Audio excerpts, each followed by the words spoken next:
Just డిఎంకేకి వెన్నుపోటు పొడిచి 5 మంది ఎమ్మెల్యేలు మాకు వచ్చారు కాబట్టి, బీజేపీకి ఒక్కళ్లే వచ్చారు కాబట్టి మేము ఇమ్మీడియట్ గా దక్షిణాదిలో 4వ రాష్ట్రంగా మేము కూడా గవర్నమెంట్ లో ఉండాలి అన్న ఆశతో ఒక 2 మంత్రి పదవులు వచ్చాయి అంటే కనుక గవర్నమెంట్ మేమే అవుతాము అని వెంటనే వెన్నుపోటు పొడిచేసి విజయ్కి షేక్ హ్యాండ్ ఇచ్చేశారు.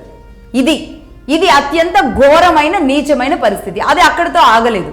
సరే 5గురు ఎమ్మెల్యేలే కదా, ఇచ్చింది 2 మంత్రి పదవుల కోసం వచ్చారేమో తెలియదు కానీ ఢిల్లీ నుంచి రాహుల్ గాంధీ గారు ఈ ప్రమాణ స్వీకార కార్యక్రమంలో విజయ్ పక్కనే కూర్చొని ఈ 5 సీట్ల కోసం ఆయన నిలబడిన విధానం చూస్తే నిజంగా దేశమంతా విజయ్ ప్రమాణ స్వీకార కార్యక్రమాన్ని చూస్తుంటే డిఎంకే అధినేత స్టాలిన్ మాత్రం రాహుల్ గాంధీనే చూస్తూ కూర్చొని ఉండొచ్చు.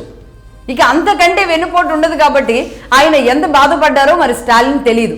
ఇవన్నీ చూసి బాధపడ్డ స్టాలిన్ తన ఎజెండా మార్చుకున్నారు. మొత్తం తన ఆలోచన దృక్కోణాన్ని అంతటిని కూడా మార్చుకున్నారు. మొత్తం డిఎంకే విధానానికి, డిఎంకే పద్ధతికి, వీటన్నింటికి కూడా ఒక ఫుల్ స్టాప్ పెట్టబోతున్నారు.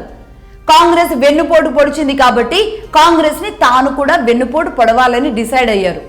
ఏ స్థాయిలో డిసైడ్ అయ్యారు అంటే ఏకంగా డిఎంకే అవసరమైతే ఎన్డీఏ కూటమిలో జాయిన్ అవ్వడానికి సిద్ధమవుతోంది. ఇది బ్రేకింగ్ న్యూస్. తమిళనాడు నుంచి ఢిల్లీకి మధ్య జరుగుతున్న కీలకమైన చర్చలు. డిఎంకే ఎంపీలు ఎన్డీఏ కూటమిలో జాయిన్ అవుతాము అంటూ ఇస్తున్న సన్నని ఒక ఆఫర్. ఖచ్చితంగా ఇది మరికొద్ది రోజుల్లో బయటకు వస్తుంది.